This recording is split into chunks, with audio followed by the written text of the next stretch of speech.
Welcome to the Great British Crochet Off, where every single week I crochet something inspired by an episode of the Great British Bake Off. And today we're going to do a Series 9 recap of all the things I've crocheted so far for Series 9.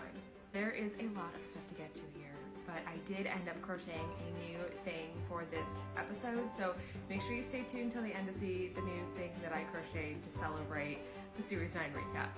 And a little PSA that I like to share when I do these recaps: if you have a chance to like, share, follow, watch this video in entirety, it helps so much. If you enjoy anything about this, baking, Great British Bake Off, crocheting, cute fun things, it really helps me continue to make this series when you do all those things to interact. Seriously, you have so much power in your hands with that little phone in your hands. But as I said, we have a lot to cover, so let's get to it.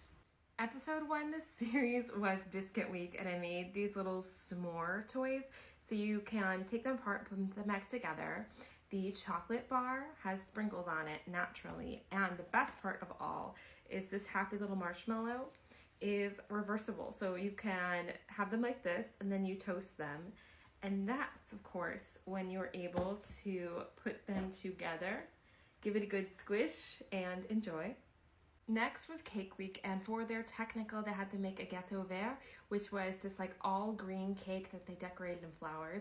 I made a gâteau vert as well, but it's also a cute little market bag that I've been finding myself using a lot for my crocheted projects. For like when I'm crocheting like something that has lots of pieces to it, I throw them in here and it's a cute little bag to take along with me to work on said project. Next for Bread Week was Corvai, and Kim Joy made a a wedding cake, but it was for cats. They were just meowied. There was Ruffles and Raffles, the cat, on the cake, and so I recreated Ruffles and Raffles as like bread cats, and here they are, still newlyweds, still so happy.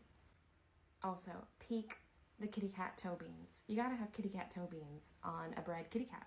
Next came Dessert Week, and they had to make a meringue roulade. So I made a roulade, but this roulade also doubles as a play set for my kids' toys, so they can tuck, and they actually been using it to tuck all their little toys away. And there's a pocket right here for additional like larger ones, and it also doubles as a play set. So they like to play that they're like reading stories and going to bed at night after their long adventures.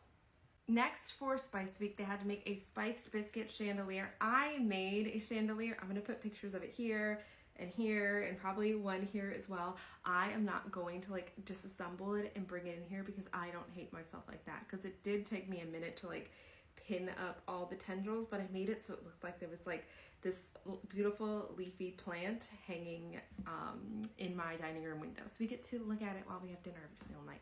We really enjoy it. Also, there's lights on it. They're not lit up in these pictures, but there are lights in it. And there's a couple of good videos if you scroll down where you can see it lit up.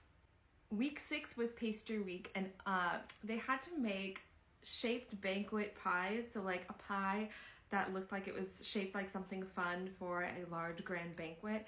Ruby made one that looked like a crown, and I've always wanted to crochet little play crowns, so I took that as an excuse to make these little play crowns for my daughters.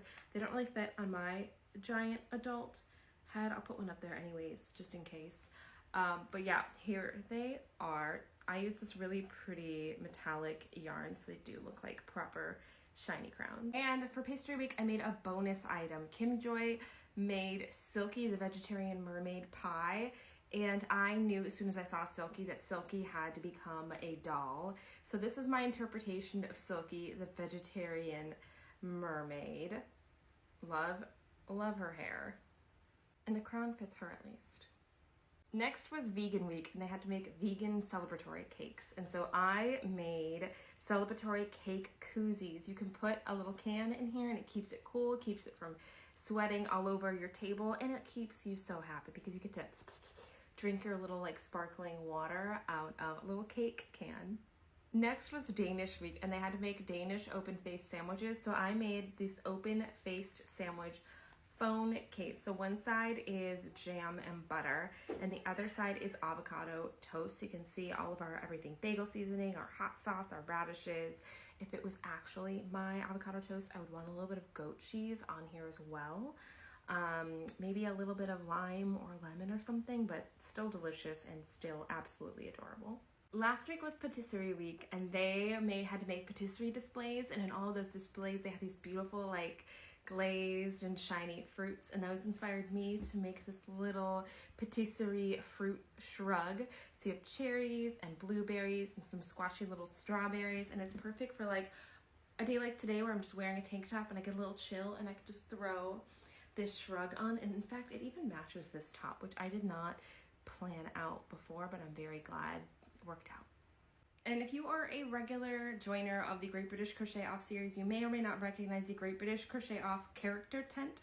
So I make these little dolls of all the different people from the Great British Bake Off. So you have some of the some previous and current hosts. You've got Allison here, you've got Noel, we've got Nadia, one of my favorite contestants ever. Of course, we have to have Prue, and we have Mary, and in here is the powerful Paul with his powerful Paul Hollywood handshake. And spoilers, Danger Will Robinson. If you are watching the series and if you don't want to know who wins or anything like that, look away, go forward by like a minute till the end of the video, because of course I had to add on the winner from this series. Here is my take on Raul with his glass of milk. Of course, in the glass of milk I put on a little snap, so it can be removable, so he can do all of his baking, but then get back to drinking his milk. What better way to start in the morning than a glass of milk? And so now he can join the tent with the rest of his Bake Off friends. If you want to know anything more about any of the items I made here, feel free to ask questions, or there's videos for each and every single item. Next week we will be back with regularly scheduled programming with the finale. I think I should have it finished by then. It's just kind of a big piece, so I needed a little bit of extra time. So hence, we love a little recap episode here on the Great British Crochet Off.